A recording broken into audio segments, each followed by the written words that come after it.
¿qué quieren la católica? Que no me cobre mucha pensión, deben decir. Lo más importante, no las tonterías. Nos quedamos entonces en el segundo tipo de lesión, es la lesión cavitaria, ¿no? En el cual los bacilos ingresan a los túbulos, son atrapados en las asas de gel, esto en lo que es el parénquima renal, ¿no? Formando pequeñas cavernas producto de la necrosis que está produciendo el bacilo, ¿no? Estas pequeñas cavernas pueden confluir una con otra, formando cavernas mucho más grandes o de gran tamaño, ¿no? Lo cual estas se van a llenar de calcium, que es el tejido necrótico que va a ser formado y que se va a localizar en las cavernas. Este calcium puede mantenerse líquido o puede calcificarse en algún momento, dando lugar al riñón mástil. ¿Han escuchado hablar antes del riñón mástil o no? ¿No? Ya, el riñón mástil es un riñón con cavernas inmensas, casi todo el riñón está lleno de cavernas, y esta caverna llena de lo que es calcio, y este calcio a veces se calcifica a manera de un queso, dice, ¿no? Formando una masa, ¿no? Un riñón no funcionante, una bolsa renal llena de calcio solidificado o calcificado. Ese es el riñón mástil. Es un riñón que generalmente en la época, pues le digo, de nuestros papás, nuestros abuelos, era frecuente encontrarlo, ¿no? en los hospitales, en los servicios de neumología, yo qué sé, o en los estudios radiográficos se encontraba. Últimamente esto ya muy poco se está presentando, como les digo, con el avance de la ciencia, los medicamentos, que ya no permiten tanto llegar a un estado tan catastrófico, tan avanzado de una tuberculosis, ¿no? Entonces, este riñón ya últimamente no está viendo, yo le digo como urólogo, más de 20 años de urólogo, ya casi no lo he visto, no lo veo, ¿no? Lo habré visto como residente 1 o 2 veces en Lima, he hecho mi especialidad en Lima, entonces en un hospital de referencia de Lima, en la cual se miran casos pues, que nunca se van a imaginar ustedes, y de repente en 1 o 2 veces lo he visto, después no he visto ver un riñón mástil, realmente. Pero está dentro de la parte de la historia de la tuberculosis, y esto más que todo les va a servir para lo que son a veces los tipos de examen, ¿no? Sea para su residencia o cualquier otro tipo de grado que acá hacen, a veces preguntan tonteras ahí como estas cosas, ¿no? Les gusta, estas tonteras, ¿sí? Realmente. Y muchos se ponen a estudiar, pucha, y el último invento, lo que dice Journal de Urología, año 2023, mes de junio, que ni siquiera ha sabido, estudian eso por gusto porque a veces les piden estas cosas, ¿no? Básicas. La lesión de la tuberculosis puede comprometer parénquima, compromete desde el parénquima, hemos dicho, en primer lugar, que es lo exterior. El parénquima es la pulpa del riñón, la llamamos así vulgarmente, y mientras más gruesa esa pulpita, más grueso el parénquima, mejor funcionamiento renal y mejor riñón vamos a tener, ¿no? Entonces, cuando un riñón, nosotros pensamos insuficiencia renal, el riñón no funciona. ¿Qué ha pasado? Este parénquima renal, ¿no? Se ha adelgazado, se ha atrofiado, no funciona, se ha malogrado, y es por eso que el riñón no funciona. Entonces, el grosor del parénquima nos va a determinar el grado de función renal. Un parénquima grueso es un buen riñón. Un parénquima adelgazado es un riñón no funcionante. Entonces, en primer lugar, esta lesión va a convertir, hemos dicho, se va a instalar en el parénquima, va a ocasionar ahí sus cavernas de diversos tamaños, y ahí estas cavernas van a crecer, van a acrecentarse, van a hacerse más grandes, y van a llegar los cálices, ¿no? Que es donde se forma la orina, se junta la orina en los riñones, cáliz superior, medio, inferior, y de ahí esta orina va a ir hacia la pelvis renal. Entonces va a comprometer parénquima, cáliz y pelvis, y ya una vez que llegan los cálices, ya ha llegado a la vía urinaria y de la vía urinaria, como dije anteriormente, se va a difundir fácilmente por la orina por todo el árbol urinario, ¿no? La perirrenal, de la perirrenal va a pasar por el uréter en su viaje y descenso hacia la vejiga, llega a la vejiga, ¿no? El uréter va a comunicarse con la vejiga mediante, se unen mediante qué órgano, qué sitio, ¿saben o no?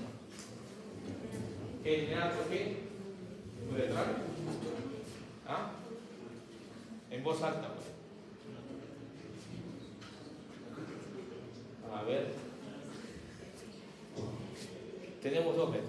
Hay un meato uretral, que es de la uretra, por donde sale la orina en los genitales externos. Y hay un meato ureteral, que es la unión entre el uréter y la vejiga, ¿no? La doctora que lo dijo está haciéndolo bien, pero a veces la duda la hizo callar un poco. Estaba muy bien. Entonces, en este meato ureteral, entre la unión del uréter y la vejiga, se va a producir un gran daño que vamos a ver posteriormente. De ahí pasa la vejiga, de la vejiga sale a través del cuello vesical hacia la uretra, ¿no? La uretra, y de ahí a la próstata, la uretra prostática. De ahí puede ir hacia lo que son, ya adicionalmente hemos dicho, lo que son, acá nos falta, en varones sobre todo, lo que es el epidídimo y vesículas seminales. Entonces, una vez que llegamos a lo que son cáliz y peris, ya la diseminación es por vía canalicular descendente. Todo esto que hemos visto es la canalicular descendente de la orina, que va a bajar y va a arrastrar desde acá por toda la vía urinaria, y en cada órgano que va llegando va destrozando, va dañando, va malogrando, y mientras va avanzando sigue dañando y malogrando todo el aparato urinario. Esto es una parte de una lámina histológica en la cual se ve el parénquima renal con algunas cavernas llenas de lo que es ¿qué? Calcio, y estas se van confluyendo y forman cavernas mucho más grandes, ¿no? Las cavidades, ¿no? Entonces, ¿qué pasa? En nuestro medio se encuentra TBC de epididimo vía hematógena. O sea, ¿qué dice acá? Hablemos un poquito de lo que es ya no el aparato urinario, sino el aparato genital, ¿no? El principal órgano en el cual se compromete, o el primero principal órgano que se compromete la tuberculosis desde el punto de vista genital, es el epididimo. Y el epididimo va a comprometerse por vía hematógena, ¿no? Vía hematógena, no vía canalicular. ¿Por qué? Porque al epididimo no llega orina, ¿no? Entonces, la única manera de comprometerse es vía hematógena. Pregunta de examen, ¿no? Localización en el hombre es el epididimo, la principal fuente el principal órgano genital en el cual se va a diseminar. Y en la mujer las trompas, ¿no? Entonces, los órganos genitales de predilección en el aparato genital, en el hombre el epididimo y en la mujer las trompas. Lesiones ulcerativas del uréter genera cuadro inflamatorio y evoluciona a la fibrosis, a la cicatrización y retracción. En castellano, todos los conductos urinarios están tapizados por lo que llamamos la mucosa urinaria. Es mucosa, y cuando, no siempre les digo a mis pacientes, cuando nosotros agarramos la piel, nos hacemos una quemadura, un corte, como está en el medio externo, cicatriza bonito, fácil, sale la costilla y soluciona el asunto. Cuando las lesiones son en zonas húmedas, en zonas donde hay líquido. Es diferente una herida en la mano que una en la boca. En la mano les cura la misma herida en 7 días y en la boca en 15, 20 días, por la zona húmeda. Entonces, igual, estas lesiones a nivel de uréter, el uréter es un conducto, es un tubo que está revestido por mucosa.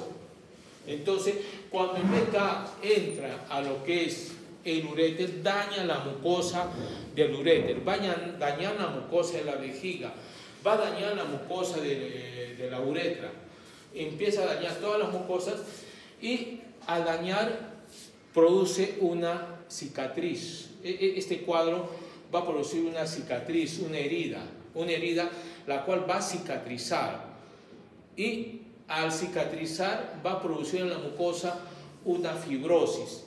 Y esta fibrosis en una mucosa va a producir una retracción, se retrae, ¿no? Y al retraerse un conducto de 5 milímetros, 6 milímetros, que es el uréter de luz, entonces va a producir un grado de estrechez, ¿no? Como que mi mano es el uréter, funciona bonito, hay las lesiones, se cicatriza, se fibrosa y esto va a hacer de que mi uréter, la cicatrización, me va a producir una retracción y se me va a cerrar. Entonces, eso es lo que pasa a nivel del uréter. Entonces, a nivel del uréter, esto va a producir lo que es un cuadro inflamatorio que va a ir a la fibrosis como toda cicatrización y una retracción secundaria, ¿no?, propia de la cicatrización, que va a producir cuadros obstructivos a futuro. Eso en el uréter. Entonces, en el uréter ya sabemos, va a haber zonas, es un tubo que hay zonas de fibrosis, zonas de buen tamaño, buen calibre, otras zonas por ahí de fibrosis, otras de buen tamaño, calibre y de diferentes dimensiones, ¿no?, según cómo lo agarre el organismo al uréter. Cuando este organismo ya llegó del uréter hacia la vejiga, ¿no?, va a producir también a nivel de la pared vesical, de la mucosa vesical, lesiones granulomatosas miliares alrededor de los meatos ureterales, sobre todo, porque la orina, el primer sitio de la vejiga donde va a llegar es el meato ureteral. Y ahí es donde primariamente, como ahí va a desembocar la orina, va a ocasionar de repente un mayor daño que el resto de la vejiga, ¿no?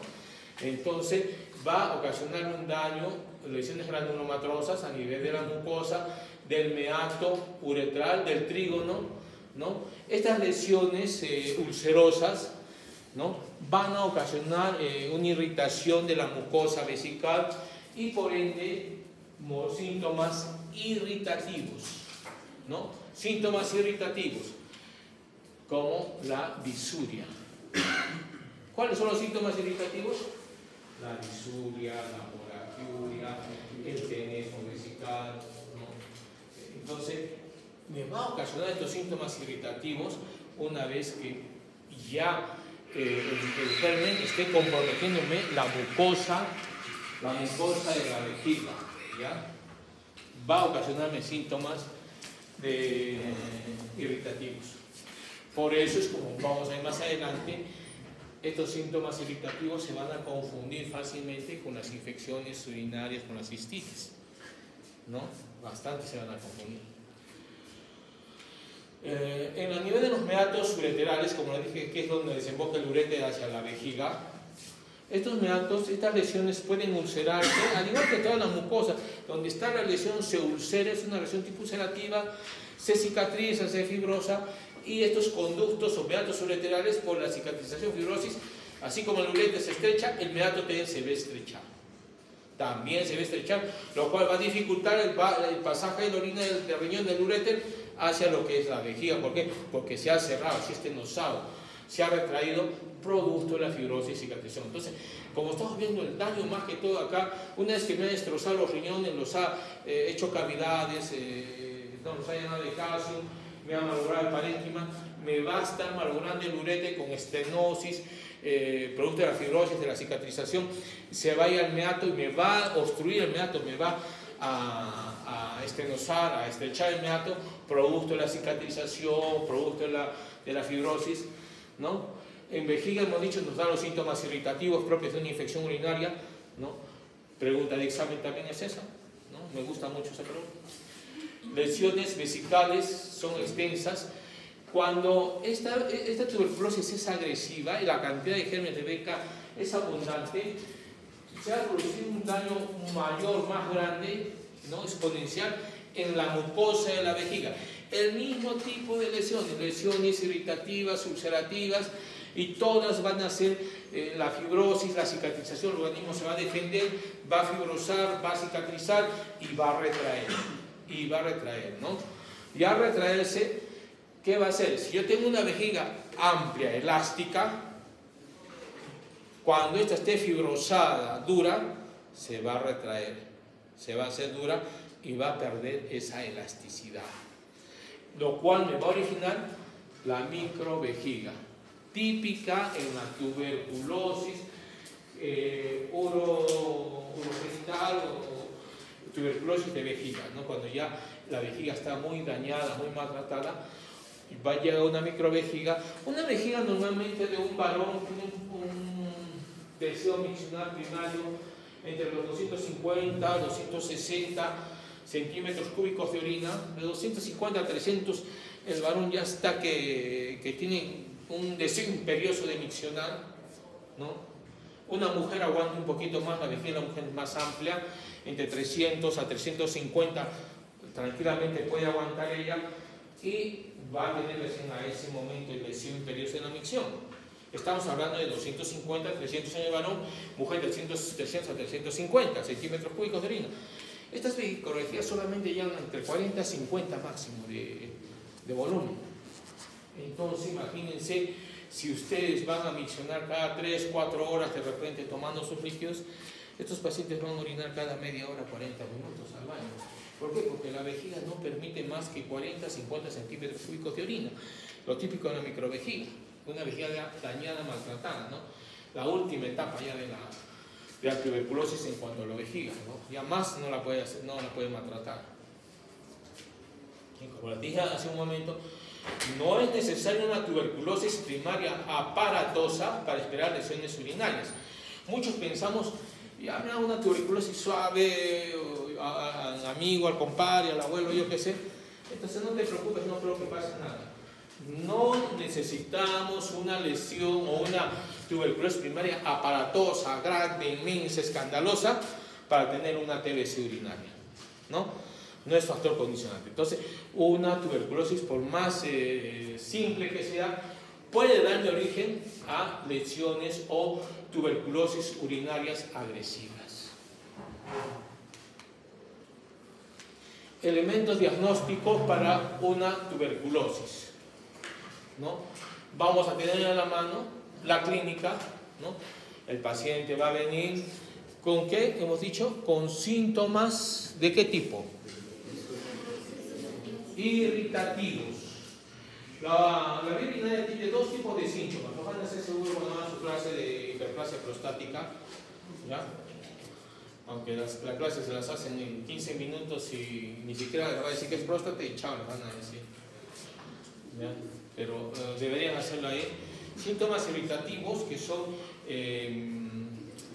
la disuria, polaquiuria, el tenesmo vesical, la nocturia o la micturia, ¿no?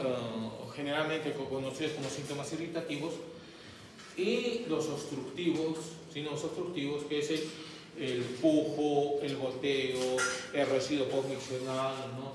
La urgencia miccional, ¿no? En este caso son irritativos.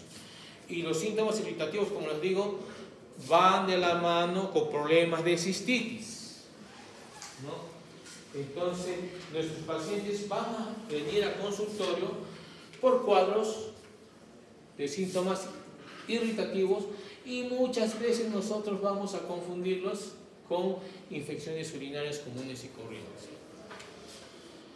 Laboratorio, no necesitamos un laboratorio para identificación de BK, sea, ¿qué les digo? Para el cultivo de BK o lo que es el BK en orina, las muestras diarias que se toman. Radiológicos, generalmente lo que son ecografías, rayos X, resonancias, tomografías. Histopatológicos, a veces del mismo tejido, lo mandan a estudiar al patólogo, el patólogo va, lo estudia y va a encontrar el BK o el calcio en el microscopio, en la lámina, y ya va a ser diagnóstico. Endoscópicos, a veces una miradita, una citoscopía y vemos por dentro de la vejiga y vamos a identificar todas las lesiones, toda la característica o el cortejo clínico de lo que es la tuberculosis vía endoscópica. O a veces criterios del especialista, ¿no? A veces nada nos ayuda, ¿no? Y la clínica o el criterio del especialista es el que manda.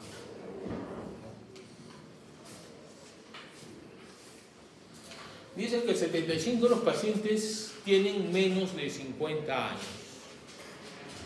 ¿no? Entonces estamos hablando que esta es una población activa, ¿no? Productiva. No estamos hablando de ancianos que están en su casa ya esperando la muerte. Tienen menos de 50 años. Esa es población netamente activa, productiva para el país, ¿no? Y eso hace que a veces también no hay una... Bueno, en nuestro país no mucho, pero en otros países como la India, africanos, en los cuales la pobreza, los niveles de pobreza son altos, ¿no? Demande descansos médicos, por una tuberculosis no es de una semana, 2 semanas, son descansos arriba de 2, 3, 4, 5, 6 meses de descanso, ¿no? Que altera la producción también. El sexo masculino, ¿no? De 2 a 1, una relación. El periodo latente, hemos dicho, y se lo repito acá, va entre los 10 a 40 años, ¿no? O sea, cuando a mí me llegan pacientes, por ejemplo, ya de 45, 50, 60 años, con problemas de hematuria o síntomas irritativos que no ceden a los tratamientos, una de las primeras preguntas que hacemos: ¿usted no ha tenido tuberculosis en su juventud, en su infancia? ¿O su papá, su mamá, su abuelo ha tenido tuberculosis? ¿Por qué? Porque estoy hablando de un periodo latente de 10 a 40 años. Después de 10 a 40 años que haya podido tener una persona tuberculosa o contacto con un tuberculoso que ha hecho una tuberculosis primaria asintomática, puede haber una tuberculosis urinaria. ¿Ya? 20% de los pacientes son asintomáticos al momento del diagnóstico, ¿no? Muchas veces no tienen síntomas, a veces incidentalmente se les hace el diagnóstico, a veces va por una infección urinaria, se hace estudios, y si el médico profundiza los estudios, al final se da cuenta que es una tuberculosis y el paciente no tiene ninguna molestia. Como no da molestias, sigue su vida año a año, mes a mes, hasta que ya cuando empieza a dar síntomas, la enfermedad está demasiado avanzada. Como un cáncer, como todo cáncer, da síntomas cuando está avanzado y casi al inicio no, si no, no llegaríamos a los estados catastróficos que vamos a ver. Forma habitual de presentación: la cistitis crónica de entrada, o cistitis crónica primitiva, o cistitis de evolución solapada, insidiosa. Todo es cistitis, ¿no? Una cistitis que se llama generalmente con síntomas irritativos, una cistitis crónica, recidivante, ¿no? Intermitente. Va el paciente, generalmente va el paciente para una cistitis, no necesariamente va a ir al urologo, muchas veces esto generalmente lo ven en provincia, médico general, que es el médico que hace de todo, ¿no? O el médico internista, y viene el paciente y síntomas irritativos, infección urinaria, hace el examen de orina, no encuentra, que se llama cultivos negativos muchas veces, pero por la clínica iniciamos antibiótico. El paciente viene a los 15, 20 días, le va bien de repente unos días, y a los 15, 20 días al mes viene igualito con los mismos síntomas, vuelta, le damos antibiótico, es una cistitis recidivante, ¿no? Al mes, otra me da cada 2 o 3 meses, y con antibióticos sí me ayuda un poquito y seguimos dando muchas veces nosotros, y al final, pues, ¿por qué tanto? Llega otro médico que tiene de repente un mejor criterio, hace los estudios y se encuentra que era una tuberculosis y no era una cistitis. Entonces esto siempre va a debutar como una...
estamos, entonces, que debuta siempre con cuadros similares a una infección urinaria, por eso el diagnóstico diferencial siempre de la tuberculosis siempre va a ser con una cistitis crónica, una cistitis recidivante, ¿no? La evolución, hemos dicho, solapa, si a veces no da síntomas, ¿no? Generalmente lo que se va a caracterizar es el aumento de la frecuencia urinaria, producto de la irritación de la mucosa vesical, orina piúrica y urocultivo estéril. Generalmente estos pacientes les tomamos cultivo de orina y todos salen negativos, ¿no? ¿Por qué? Porque no es ocasionado por un germen común, pues es un BK, ¿no? Y un 20% de estos pacientes con tuberculosis, ya con una tuberculosis, un 20% de estos pacientes podría hacer una infección sobreagregada con otro germen que hemos dicho el 90-95% de las infecciones es E. coli. Entonces, un 20% de los pacientes con tuberculosis, pese a que el cultivo sale negativo en los pacientes con TBC urinaria, pero en un 20% podría ser una infección sobreagregada y darnos una E. coli, y lo manejamos muchas veces como una infección urinaria común y corriente, pero en realidad es una tuberculosis solapada, ¿no? Tapada por una E. coli.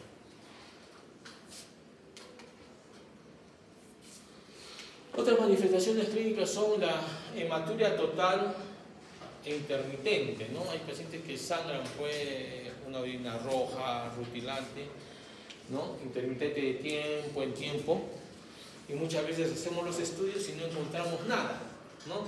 Se hace el estudio y no se encuentra nada, y mientras ya pasó, se controló y listo, se da el paciente de alta hasta el siguiente episodio. Ya cuando hay unos 2 o 3 episodios, recién el urologo se pregunta por qué tanto, vamos a estudiarlo. Pero a veces una hematuria así inicial en el paciente, doctor, me he levantado orinando el día, orina 2 o 3 veces con sangre, y ahí clarito. Está clarito, tiene una ecografía, todo normal, examen de orina normal, alto. No necesita más. Pero ya si a los meses siguientes, a los 2 meses me viene con el mismo problema, ya hay algo mal y tenemos que hacer estudios más minuciosos. Una hematuria total o intermitente de 10%, microhematuria 50%. El 50% de los pacientes con TBC van a ser microhematuria, la mitad. O sea, estamos hablando, generalmente nosotros como urólogos, todo paciente con una hematuria o microhematuria de causa inexplicada, hay que hacer un estudio para descartar tuberculosis. Ya sabemos nosotros, si todo está bien, no hay nada, nos vamos al otro lado, hagamos estudios para TBC, porque por ahí podría estar el problema. Cólico nefrítico. ¿Puede haber un cólico nefrítico, un cólico en los pacientes con TBC? Sí, ¿no? Se dice que el cólico renal, ¿no? Del 100% de los pacientes con cólico renal, un 90% de los pacientes van a hacerlo por la presencia o descenso de un cálculo, por el uréter. Y que me va a dar el cólico, la obstrucción del cálculo, me va a dar el cólico renal. Y un 10% va a ser por otras causas que no sean cálculos, ¿no? Generalmente coágulos de sangre que se coagulan y van bajando del riñón por el uréter, tapan y hacen como si fuese cálculos y viene el cólico renal. En la tuberculosis pueden ser los coágulos, pueden ser fragmentos calcificados de calcio, detritus de la necrosis que puede estar bajando del riñón hacia el uréter, y esto simular o hacer el cuadro de cólico renal, cólico nefrítico. Hematospermia, generalmente cuando el BK ya comprometió lo que es vía genital, lo que es el epidimo o las vesículas seminales. Astenia, anorexia y adelgazamiento, bueno, esto me lo da cualquier enfermedad, ¿no? Desde una diarrea crónica hasta un problema de un cáncer. Entonces, como un diagnóstico diferencial para ver, estos pacientes van a tener, ya cuando están en estado avanzado, baja de peso, anorexia, adelgazamiento, todas esas cositas. Y una de estas cositas en la cabeza, si hay hematuria en estos pacientes, tenemos que ir pensando en la posibilidad de una TBC. Pero nefrosis febril y tóxica, ¿no? A veces los abscesos que están en el riñón se infectan por un germen secundario, lo cual va a ocasionar una infección secundaria sobreagregada que se manifiesta por fiebre y malestar general. No es lo común, pero está descrito. En el examen físico hay pocos elementos que nos orientan al diagnóstico, ¿no? Hacemos la inspección, palpación, la percusión y no vamos a encontrar nada especial, ¿no? Al menos sobre todo en estadios iniciales, ¿ya?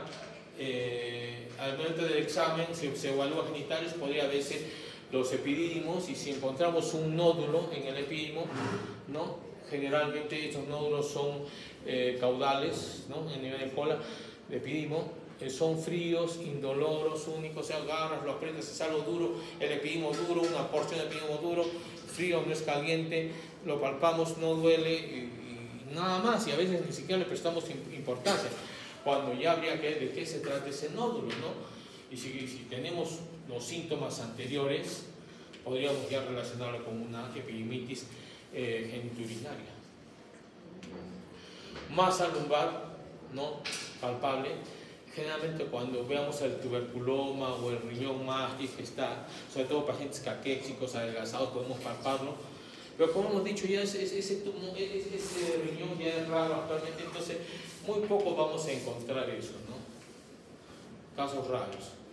Fístulas cutáneo-lumbar, excepcional. A veces cuando el calcio no puede salir o se acumula ahí, el organismo es tan perfecto que busca la manera de eliminarlo y se abre un camino hacia la zona lumbar, hacia la piel, y por ahí empieza a eliminar esta sustancia y eso se llama como fístula cutáneo-lumbar, que es raro.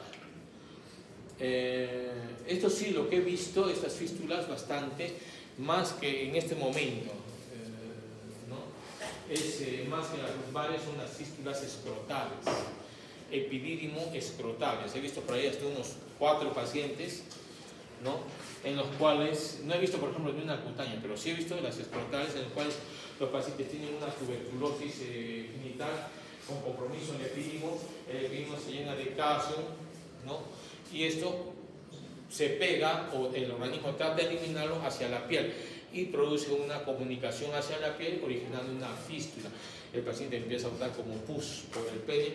Muchas veces nosotros pensamos que es una epididimitis por un germen común, pero la diferencia que este escroto, este testículo secreta pus, pero es un testículo frío a diferencia del epididimitis de gérmenes comunes, que es caliente, dolorosa, aquí es fría y no hay dolor, pero hay secreción, ¿no? Más he visto en esta época las fístulas escrotales o epididimo escrotales, más que las cutáneo-lumbares, que está dentro de la literatura, pero no es lo común. Asimismo, las vesículas seminales, a veces cuando hacemos el tacto rectal nosotros, que en los pacientes prostáticos, normalmente dice que las vesículas seminales no deben palparse, no deben tocarse, solamente la próstata. En algún momento cuando se toca o se palpan las vesículas seminales, eso no es bueno porque eso está indicando que estas vesículas están irritadas, están inflamadas y podría ser una tuberculosis genital que compromete vesículas seminales, ¿no? Pero ya esto es más avanzado, un diagnóstico avanzado cuando ya se supone que antes ya ha ido por pulmones, ha ido por vía urinaria y ya lo último que le queda pues son los genitales, ¿no? Entonces en casos tardíos.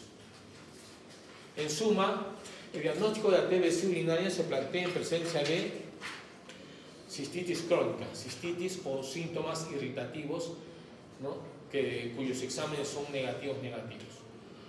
Piuria ácido resistente, hematuria microscópica o macroscópica, epididimitis caudal fría, ¿no? Y que es como antecedente una persona con TBC previa, ¿no? O contacto con TBC anterior. En cuanto al laboratorio, es bien complicado hacer el diagnóstico de una tuberculosis urinaria laboratorialmente. Es bien complicado, a ciencia cierta les podría decir que casi no resulta, pero lastimosamente necesitamos esto para dar un tratamiento, ¿no? es como un cáncer, cualquier cáncer, ¿no? Sobre todo, yo hablo de urología, un cáncer de próstata. Nadie le va a dar un tratamiento mientras no tenga patología, donde el patólogo ponga firme y sello que es un cáncer. Todo el resto que diga el urólogo que está duro, el PSA está alto, esto es un cáncer, y dónde está patología. Pero, no, pero mi dedo dice que es cáncer. Pero no. Hay que hacer el estudio de la biopsia anatomopatológica, igualito es acá. Podemos encontrar muchas cosas, pero ¿dónde está el cultivo que me dice? ¿Dónde yo observar el BK y dice que es tuberculosis? No. Entonces, en los métodos de laboratorio, el BK directo, ¿no? Generalmente estos pacientes con hematuria microscópica, sin explicación alguna, habiendo descartado otras patologías, les pedimos entre 8 a 12 muestras de BK en orina, las mandamos al laboratorio para ver si en una se encuentra el BK. Si lo encontramos el BK, fabuloso, bingo, ya está el diagnóstico hecho, ¿no? Pero en un 95% de los casos no se encuentra BK, pero está indicado como parte o plan del diagnóstico, ¿no? Cultivo para BK, ¿no? Eso es un poquito más fino. El cultivo para BK, si esto sale negativo, juntemos la muestra y es que es un cultivo para BK, sea de secreción, sea de orina. Y esto generalmente aquí en Arequipa creo que no lo hacen, lo mandamos a Lima y demora entre 30, 45, 60 días el cultivo, ¿no? Medio día para otro. Es una de las maneras más rápidas y más seguras, creo, para hacer diagnóstico de una tuberculosis. ELISA no podría ser mediante la detección de anticuerpos específicos, detección de antígeno microbiano. La mayoría de laboratorios pequeños en provincias no tienen esta capacidad de resolución, solamente en hospitales un poquito grandes o con buenos laboratorios. Presencia de leucocitos, ¿no? En lo que es el exudado, el líquido. ADA positivo mayor de 45 unidades de litro, enzima adheína deaminasa. El PANI positivo cuando encontramos proteínas más de 3 gramos. Recuento de células mononucleares, ¿no? Más de positivo entre 80 y 90, son datos o resultados que nos pueden orientar a la tuberculosis. Aquí esto es una tuberculosis, pero como vemos, esto pues no lo hacen en cualquier laboratorio. No lo hacen en cualquier laboratorio, el costo es alto y a veces el laboratorio, y eso es un obstáculo para los pacientes. Generalmente, como les hemos dicho, estos se producen pacientes de bajos recursos económicos y a veces no tienen ni para comer, mucho menos van a tener para gastar 300 o 400 soles en unos exámenes de laboratorio. De ahí pasamos a lo que son las imágenes. La urografía excretora. La urografía excretora es un examen, hasta hace unos 10, 15 años, era nuestro caballito de batalla para todo lo que es vía urinaria, ¿no? Yo como residente todavía esto era lo máximo para mí, ¿no? En ese entonces recién estaba entrando lo que es las tomografías, ¿no? Sobre todo en los hospitales del Ministerio de Salud, donde he hecho yo mi residencia. El seguro ya mucho más antes han tenido ya las tomografías o mejores exámenes. Entonces la urografía excretora es colocarle contraste a la vena y tomarle 4 placas al paciente. Cada placa va midiendo según el tiempo el contraste que de la vena se pintan los riñones, a los cálices, pelvis renal, este es el cáliz, la pelvis renal, el uréter, y baja hacia la vejiga y me pinta la vía urinaria. Y ahí yo veo si está bonita, funcionando bien o hay problemas. Este es un urograma normal, riñón derecho, riñón izquierdo, siempre uno está más alto que el otro, se ve los cálices, superior, medio, inferior, la pelvis renal en los dos, y el uréter que se ve en los dos lados. Nunca se miran los uréteres completos en una urografía excretora, ni en una tomografía, jamás. ¿Por qué? Por el movimiento, el peristaltismo que tiene el uréter. Se va moviendo y va a haber momentos en que va a haber contraste en unas zonas y en otras no. Cuando yo encuentre un uréter totalmente pintado desde la pelvis hasta la vejiga, ese uréter no está bien. Eso está mal. Normalmente se ve así. Zonas que se van a evidenciar y otras zonas que no van a estar recibiendo. Eso es un uréter normal. Y la vejiga, ¿no? Esta es una urografía excretora. Da elementos morfológicos de forma funcionales, porque todo lo que está pintado en blanco es la orina que está bajando hacia la vejiga y me indica que está funcionando bien el riñón. Me da diagnósticos de secuelas post-tratamiento o de segunda enfermedad, ¿no? Me da, hace diagnóstico cuando encuentro una microvejiga, estrecheces del uréter, ¿no? Entonces me va a dar todos los daños que ha podido producir la tuberculosis, ¿no? En un inicio.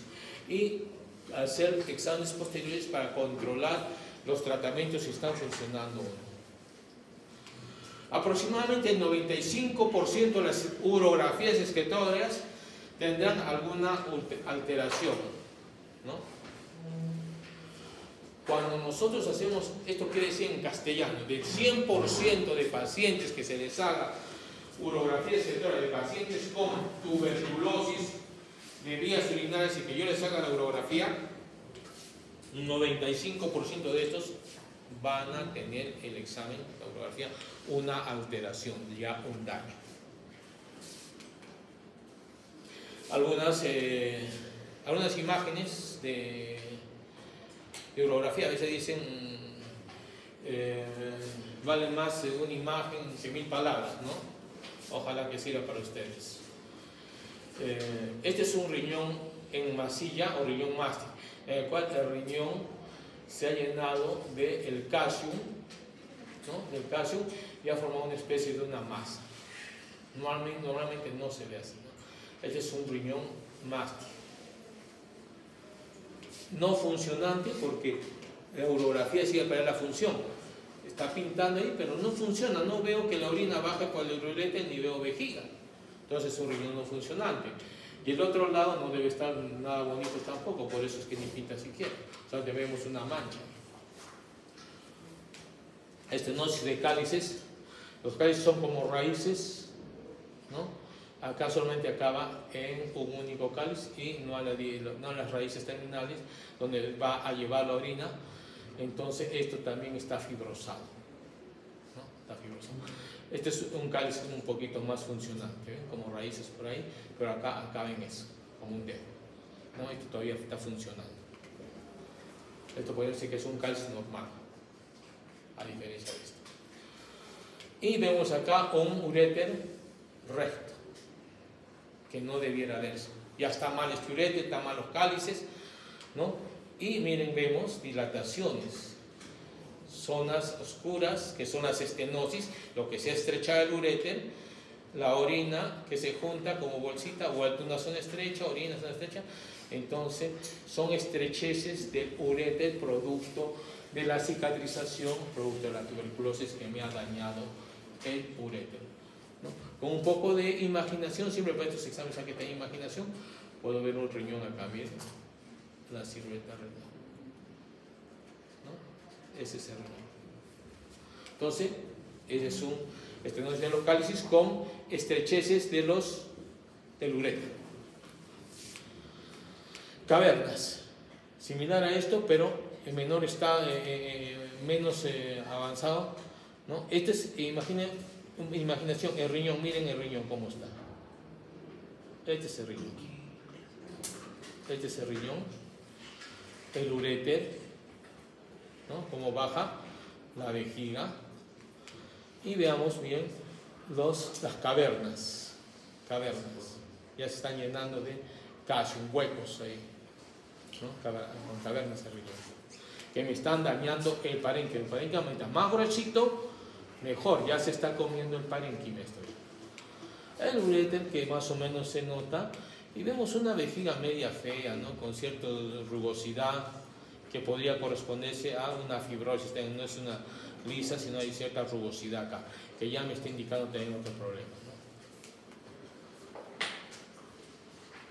¿no? Ya, esta es una cistografía. Cistografía es diferente a la urografía. Cistografía es por abajo, pintamos por abajo, colocamos un catéter, metemos contraste y empezamos a pintar de abajo hacia arriba todito, llenamos de abajo hacia arriba la vejiga, uretra. Vemos las cálices y las paredes renales dilatadas, parecen unas salchichas gruesas. Se ve todita la pelvis, que no debe, perdón, todo el uréter que no debiera verse. Hay una gran dilatación de la pelvis renal izquierda, del uréter superior izquierdo, dilatado el uréter medio, dilatados. La vejiga con ciertas nodulaciones, no es una vejiga lisa como una pelota, un globo, miren las nodulaciones, lo cual me está dando a entender que hay una fibrosis adentro, ¿no? Por acá una zona de estrechez, no pasa el contraste, entonces ya acá toda dilatación de vejiga con deformación de uréter ya me está indicando aparentemente un problema avanzado de una tuberculosis. A ver, ¿qué dice acá? No, primero que lo voy a leer, ¿qué dice? Cistografía por relleno, proyección antero-posterior, antecedentes clínicos, tuberculosis renal bilateral de los dos lados, signo miccional muy atenuado, o sea, síntomas irritativos muy atenuados, e intercurrente, signo urográfico, cistografía, irregularidad por reflujo ureteral bilateral y borrosidad de la imagen quilocaligráfica en cada lado de los cálices borrados. Reflujo bésico ureteral bilateral, un reflujo bésico ureteral, dice que de la vejiga se va la orina hacia arriba, es un reflujo bésico ureteral, ¿no? Entonces, típico de lo que es la tuberculosis. Cuando encontramos así es que ya está avanzada la tuberculosis. Esta es otra similar, ya miren los uréteres, perdón, la pelvis dilatada, los cálices dilatados, ya con la necrosis de las cavernas, tremenda pelvis. Por el peso hay acodamientos del uréter, por el peso, porque esto es orina, ya no hay es como un globo de agua, tremendos uréteres. Acá vemos las estrecheces, una estrechez. Esta estrechez no permite el pasaje adecuado de orina y pues que la orina se almacena o se estanca hacia arriba, ¿no? La vejiga mire totalmente dañada, ¿no? Fibrosada, lo cual indica que los meatos ureterales están cerrados, están tomados. Por eso es que no baja adecuadamente la orina, porque se ha cerrado el meato ureteral y la orina está en un éxtasis urinario, se está llenando, hay un reflujo bésico ureteral de la orina hacia arriba, y esto en cuestión de meses, la literatura dice unas 6 a 8 semanas, va a dañar el parénquima y va a ocasionar una insuficiencia renal. La clasificación pielográfica de tuberculosis renal según la no me interesa, ¿ya? No, ya, si quieren, están esas diapositivas, si quieren las leen, ¿no? Pero no les voy a tomar eso, ¿ya? La necrosis papilar, hemos dicho las papilas, cómo se obstruyen, se fibrosan, ¿no? Y ya no tienen como raíces que van a filtrar la orina. Necrosis papilar son las papilas que están necrosadas al partir el riñón como un pan, como un sándwich.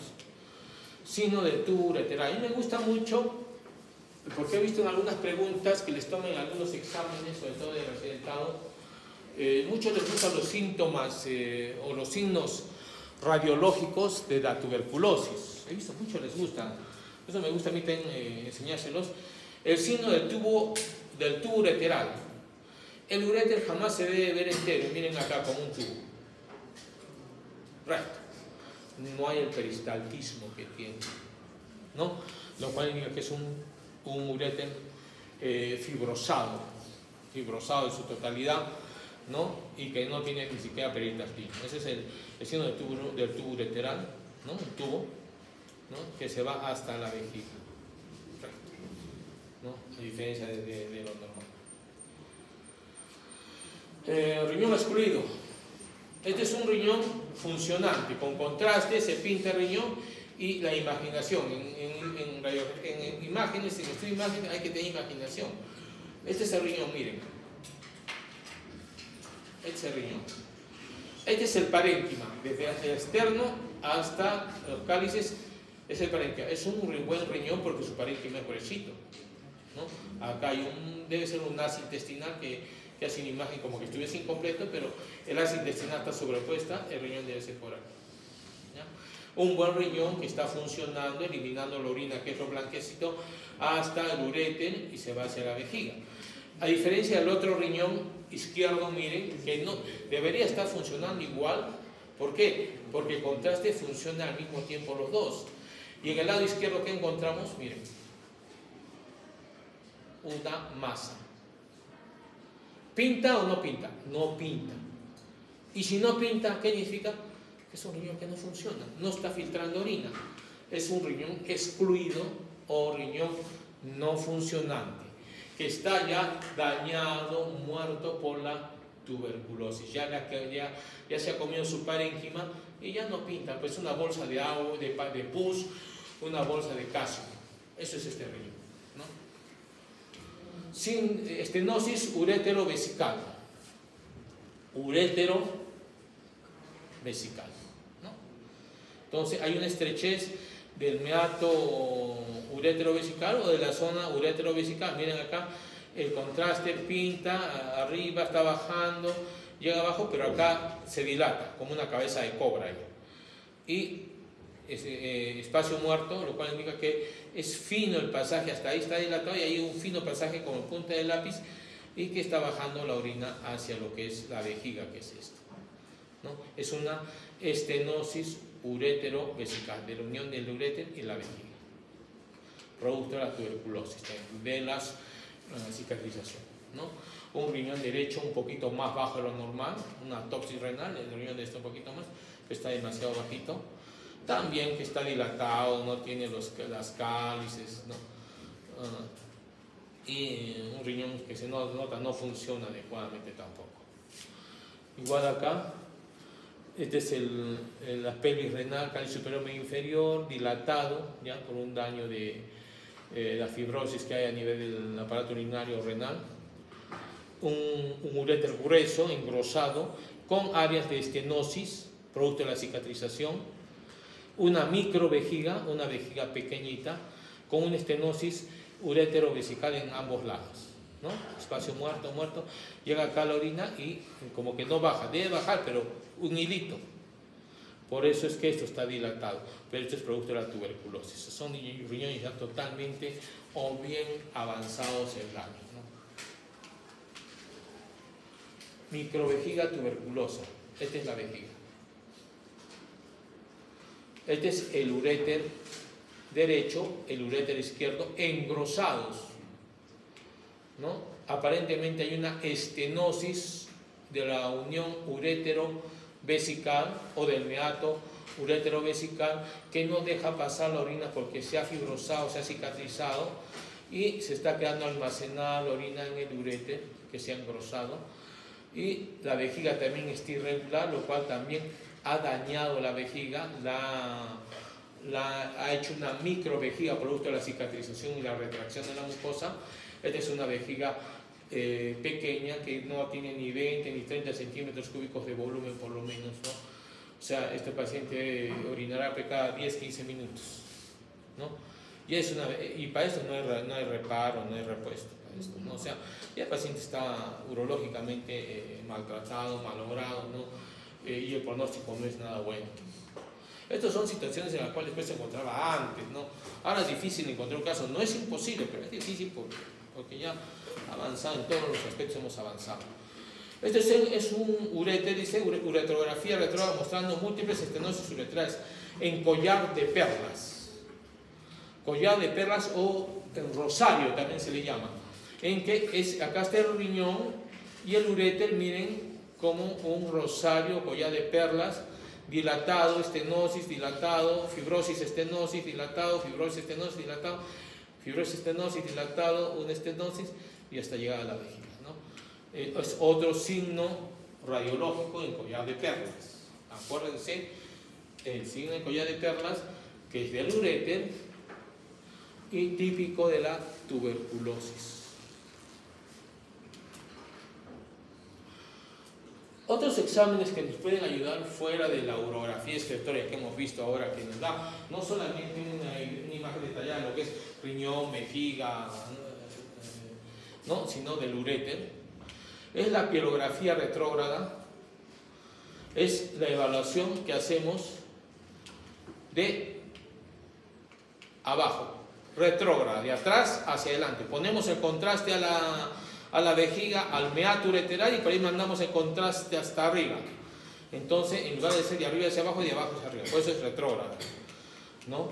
Ahí la pielografía retrógrada evalúa el sector distal de una estenosis ureteral, el sector de arriba, para una posible cateterización ureteral, colocar catéter y por el catéter baja la orina y evitar las estrecheces.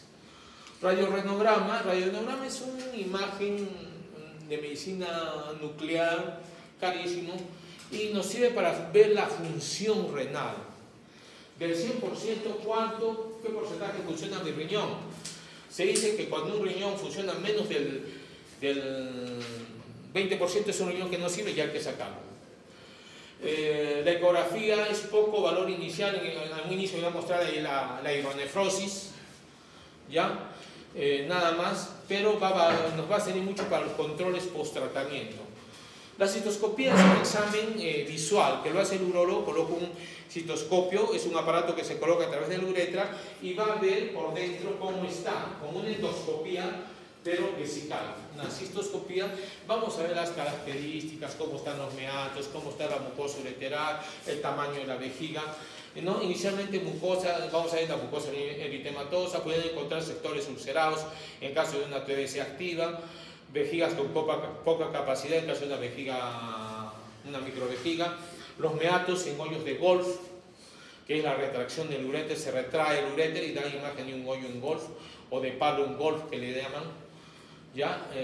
Y la biopsia no solo para descartar neoplasia. Muchos dicen haga una biopsia, no, la biopsia no es para tuberculosis, es para descartar cáncer de vejiga. La tomografía tiene un valor limitado para evaluar pared de uréter y pelvis y diagnóstico compromiso de vesícula seminital y descartar compromiso de vesícula seminital, ¿no? Generalmente la tomografía nos va a dar una imagen morfológica grande, pero muy poco se va a ver lo que es la mucosa, ¿no? Del uréter, ¿no? Para eso muchas veces más importante creo que es la urografía escletora.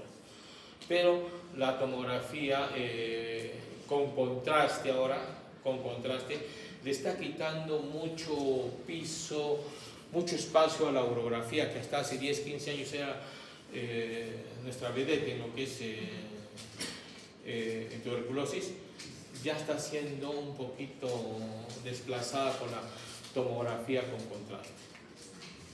Esta es la citoscopía, entramos por vía del uréter, uretral, llegamos a la vejiga y en la vejiga vamos a ver los meatos uretrales donde desemboca la orina. Este es en paro de golf o en hoyo de golf, en el cual el meato debe ser más redondito en forma de un ojo, el meato, pero este meato está redondito y ven, ¿no? esta retracción que da la imagen del palito de golf, ¿no? Pero dice, este es un signo típico a la citoscopía de una tuberculosis urinaria, ¿no? El orificio ureteral en paro de golf, ya lo saben. Tubérculos en la proximidad del orificio ureteral, el orificio del uréter, desembocadura del meato ureteral, y los tubérculos cuando llega a la orina con tuberculosis de arriba y empieza a acumularse, a dañar, a ulcerar la zona que desemboca el meato, porque es la primera zona que tiene contacto con la vejiga. Grandes y pequeñas úlceras tuberculosas en la vejiga, ya cuando estos granulomas han reventado, se han necrosado y forman la lesión ulcerativa dentro de la mucosa vesical, eso va a curar, el organismo va a curarse, pero con la cicatrización y la fibrosis, lo cual va a hacer dura la vejiga y ocasionar la microvejiga. El diagnóstico diferencial, para que lo tengan en cuenta: cistitis crónica recurrente, las infecciones crónicas que vienen y no mejoran con los tratamientos, tumoraciones a veces porque está dilatado los riñones, puede haber el riñón mástil que nos puede hacer confundir con tumores a la palpación, a veces con pacientes delgados. Pielonefritis, glomerulonefritis, generalmente pacientes que vienen acompañados de sangrado, fiebre, cuando están la tuberculosis complicada, comprometida con un germen secundario, un 20% hemos dicho, puede confundirnos fiebre, síntomas urinarios con una pielonefritis con cultivo positivo. Cistitis intersticial es una infección, una inflamación de la vejiga una enfermedad autoinmune que viene por aumento de frecuencia urinaria, el paciente orina cada rato, por poquitos, le duele la vejiga, como una microvejiga se comporta, por eso está como parte del diagnóstico diferencial. Hidronefrosis congénita, cuando hagamos las clases de malformaciones congénitas, vamos a ver que hay patologías en las cuales el niño nace con una dilatación de los riñones, de los uréteres, de nacimiento con una malformación, y podría confundirse con hidronefrosis o dilataciones de la tuberculosis. Alteraciones quísticas renales, a veces los riñones tienen quistes renales pasados los 40, 50 años en los pacientes, y si estos vienen asociados a cistitis, infecciones, y mi paciente toma una ecografía y de repente es quiste, no podría ser un quiste, puede ser una hidronefrosis producto de lo que es la dilatación de las vías urinarias o de las cavernas que puede tener, ¿no? Entonces, las alteraciones quísticas o enfermedades quísticas renales pueden ser un factor diferencial en esto. Pielonefritis crónica inespecífica, como cualquier pielonefritis nos puede dar infecciones, síntomas, o sea, son situaciones que nos pueden hacer, tenemos que estudiarlas bien y hacer el diagnóstico diferencial de estas con la tuberculosis, pero principalmente con la cistitis, esa es la principal, no tanto tumoraciones, no tanto estas cosas, sino la cistitis. Todo paciente que venga con cistitis y que no ceda 2, 3 tratamientos y que siga recidivando y que para mala suerte le encuentren hematuria microscópica, lo primero que tienen que pensar es en una tuberculosis. Complicaciones de la tuberculosis: una uretra, una estenosis rebelde, ¿no? Así como el uréter se estrecha, la uretra también se estrecha, y son estrecheces agresivas que muchas veces ya no tienen solución, no es difícil ya manejarlas cuando ya están demasiado dañadas, como hemos visto. Vesícula seminal, pueden haber abscesos que pueden ser operados y drenados. Los abscesos pueden drenarse vía rectal, vía guía endoscópica, guía ecográfica, ¿no? Y hay riesgo de infertilidad porque está dañado, fibrosado, cicatrizado las vesículas, y a veces estas no almacenan los espermatozoides y puede ocasionar un grado de infertilidad. En la próstata es raro, no se ha descrito muchos casos, pero podría producir algún tipo de abscesos en la próstata cuando estos casos se presentan, ¿no? Que no son más comunes. El testículo epidídimo, la epidimitis, hemos dicho, el epidídimo es el primer lugar donde va a haber las nodulaciones en el aparato genital, que se puede fistulizar, como hemos dicho, hacia afuera, hacia la piel escrotal, ¿no? Y si el epidídimo se daña, está malogrado, definitivamente no hay donde maduren los espermatozoides, y esto va a originar una infertilidad secundaria, ¿no? El tratamiento médico no me meto mucho con eso. ¿Por qué? Porque nosotros el urólogo no lo da, ¿no? Yo hago diagnóstico de una tuberculosis, inmediatamente lo transfiero al neumólogo, zapatero de tus zapatos, ¿no? Hacen tratamiento de primera fase, dicen que dura 2 meses, estreptomicina 1 gramo, isoniazida 300, rifampicina 600, piracinamida 1.5 gramos en 2 meses, como fase 1. La fase 2 que dura 8 meses, ¿no? Supervisado bisemanal, estreptomicina 1 gramo, isoniazida 800, autoadministrado diario, la isoniazida 300, el tambutamida 200. Se los doy para que lo tengan como parte de la cultura médica, ¿no? Por mi parte, no va a venir examen de eso. Yo no puedo tomar examen de algo que no domino, ¿no? El urólogo no lo hace, no lo hacemos, entonces eso lo dejamos para el internista o para el neumólogo. Pero ahí lo tienen como para parte de su cultura. Tratamiento quirúrgico, esto sí nos interesa, ¿no? Si el urólogo interviene en algo, hemos hecho tremenda clase, ¿no? ¿Para qué? Para darle tratamiento. No, el urólogo no le da tratamiento, solamente para curar o tratar de solucionar las complicaciones, las secuelas de la tuberculosis. Nada más, o sea, al urólogo lo que enseña para ver, una vez que se hace el diagnóstico de todo esto, a ver, ¿qué opina? Nosotros nos encargamos del tratamiento quirúrgico, ¿no? Entonces, la tuberculosis urogenital cura mediante cicatrización y retracción. Eso en nuestra cabecita, ¿no? Y ya lo hemos dicho, toda la tuberculosis cura con cicatrización, con la fibrosis, y eso origina la retracción. Y esto es lo que origina todo el complejo sintomático y todas las molestias que nos da la tuberculosis. Va a curar así de por sí, pero en ese afán de curarse, esta cicatrización, esta retracción me va a ocasionar estrecheces, dilataciones, microvejigas, que me van a alterar la función renal, me van a ocasionar una insuficiencia renal, el paciente no puede orinar y esto va a ocasionar una muerte del paciente a corto plazo o a mediano plazo. Entonces tenemos que hacer algo porque los medicamentos ya no van a solucionar esto. Entonces ahí se acuerdan que existe el urólogo recién.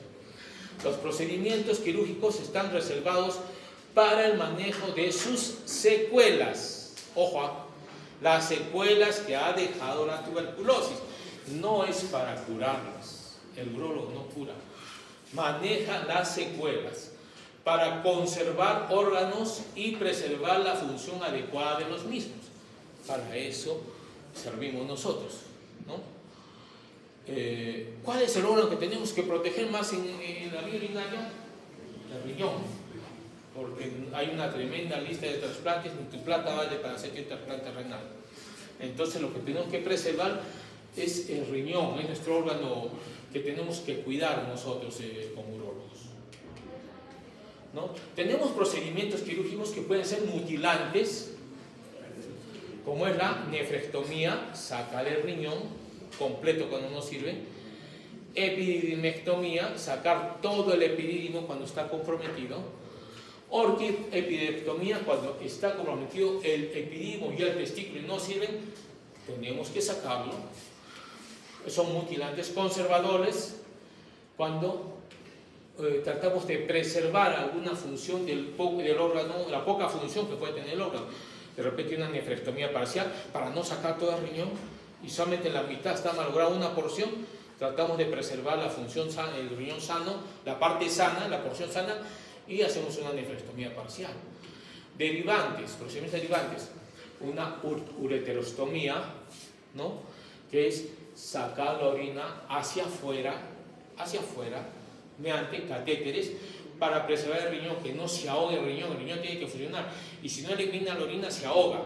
Entonces, para salvarlo, y todo mi uréter está dañado, de emergencia, un catéter por la espalda lumbar hacia la pelvis, y por ahí empieza a orinar el paciente, ¿no?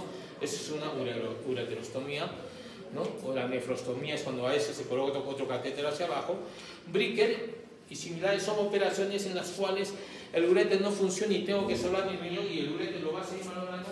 Hago derivaciones intestinales, hacemos uréteres de intestino o vejigas, bolsas de vejiga o neovejigas de intestino para tratar de preservar la función urinaria, ¿no? Buscamos la manera, ingeniándonos cómo podemos hacer un nuevo urétero, una nueva vejiga usando el intestino, ¿no? Esas son las derivantes. Reparadora, plastillas en las cuales de la unión ureteropiélica, si está la unión ureteropiélica estrechada, estenosada, sacamos la estrechez y tratamos de unirla nuevamente. Resección segmentaria, el uréter, a veces te da un segmento del uréter estrechado y el resto está bien, cortamos el segmento estrechado y lo unimos para que haya un buen pasaje, ¿no? Reparándolo. Anastomosis término terminal, ¿no? Es cuando los uréteres están dañados, o uréter y vejiga, y tratamos de unir los dos, las anastomosis, ¿no? Sacando todas las zonas que están dañadas. Ureterostomía, ¿no? Que se llama crear nuevos uréteres, nuevas vejigas, el ovario, nuevas vejigas, la vejiga zoica, subir la vejiga hacia arriba para alcanzar el uréter más abajo, no estirar mucho el uréter. Son técnicas que usamos para mejorar o tratar de sacar lo dañado y tratar de mejorar la vía urinaria. Y el reemplazo en pacientes que los dos riñones estén malogrados y que estén con diálisis, hacer el trasplante renal, ¿no? Un trasplante renal o una ileocistoplastía. No hay vejiga, hacemos una vejiga de ileo, ¿no? Eso es la idea, ¿no? Para terminar, que no se aburra un poco algunas imágenes para que se distraigan. Este es un uréter que hemos dicho arrozaleado, ¿no? Con collar de perlas, que no sirve, me va a ocasionar un daño renal. Entonces, lo que hacemos es una porción de ilium con sus venas, lo unimos y reemplazamos el uréter con ilium intestinal a la vejiga, la pegamos. Entonces el uréter preserva su función, aliviamos eso, ¿no? De repente, doctor, pero muy grueso está esta emergencia, vamos a hacer algo más fino, recortamos parte del tubo del ilium y lo hacemos más delgado y queda más anatómico, ¿no? Entonces, no estamos curando la tuberculosis, el urólogo no cura, estamos solucionando las complicaciones, las secuelas. Esto y hemos dejado funcionando, ¿no?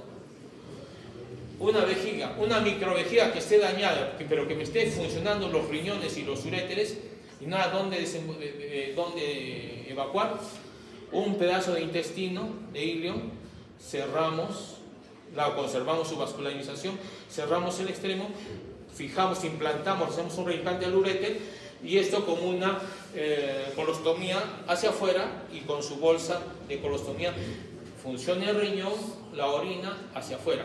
Estamos salvando el riñón. ¿Cómo? No nos interesa. Nos interesa salvar el riñón y preservar la calidad de vida de este paciente, ¿no? Y es la única manera. A veces, entonces, en lugar de una colostomía, tiene una cistostomía en la cual hacia afuera sale la orina mediante una asa intestinal. Una vejiga, pero no hay vejiga. El asa intestinal hace como un reservorio urinario. Acá tenemos, a ver, una estrechez uretral, de repente por la cicatrización, y lo que colocamos para evitar que este riñón se dañe es un catéter Pictet. El catéter Pictet es un catéter que colocamos por vía de citoscopía vía uretral a la vejiga. Entramos con el catéter, con un aparato especial que es un pasador, un guiador, y lo subimos por el meato ureteral, lo subimos hasta el riñón, ¿no? Y ahí podemos, las estrecheces uretrales las podemos vencer y la orina baja vía riñón por el conducto hacia la vejiga. El riñón funciona, no está ahogado con hidronefrosis y el riñón está salvado. Eso también se hace, en este caso lo han colocado para segmento de uréter, como para que no, si nosotros cosemos y lo dejamos funcionando, eso se va a cerrar por la cicatrización. Entonces, cuando hacemos esta cirugía, una interposición de una asa intestinal en el uréter, dejamos un catéter hasta que esto cicatrice para que no se malogre la herida. A veces con la orina se abren los puntos y se abre todito. Entonces, el uréter forma la orina, pasa por el conducto, por el catéter toda la orina y se desfuncionaliza esta cirugía hasta que cicatrice bien. En un lapso de 15-20 días se saca el catéter. Pero también puede, como les digo, ser un tratamiento para las estrecheces. A veces colocamos el catéter y eso nos alivia las estrecheces un buen tiempo. El paciente puede tener 6-8 meses el catéter mientras nos da tiempo a pensar o planificar o programar una cirugía de este tipo, ¿no? Generalmente cuando hay daños en los riñones, sea cánceres o una TBC que haya dañado porción de riñón o gran parte del riñón, esta es la nefrectomía, la mutilante, ¿no? Arteria renal, vena renal, uréter, corte y fuera el riñón. La cirugía mutilante cuando el riñón ya no sirve, ¿no? Una tuberculosis que me ha comprimido, que me ha tomado el riñón, que lo haya eliminado, o un cáncer renal, ¿no? El testículo, cuando una epidemitis, una orcoepidemitis, que ya el testículo y el epidemio no sirven, mutilante, sacamos el testículo y el epidídimo más, ¿no? Hacia afuera y cerramos la bolsa, se queda con uno solo, ¿no? Este es el riñón mástil, un riñón, se puede decir, hasta cierto punto funcionante. Este es el parénquima renal, mientras más grueso, mejor función, los cálices, la pelvis renal, el uréter, y el riñón mástil que lo han abierto y todo malogrado con el calcio solidificado, ¿no? Como un queso. La diferencia. Bueno, creo que eso es todo en lo que respecta a lo que son infecciones específicas de la vía urinaria. La siguiente clase creo que también está a mi cargo y vamos a hacer infecciones inespecíficas, ¿no? De acá a una semana. ¿Alguna pregunta, alguna duda?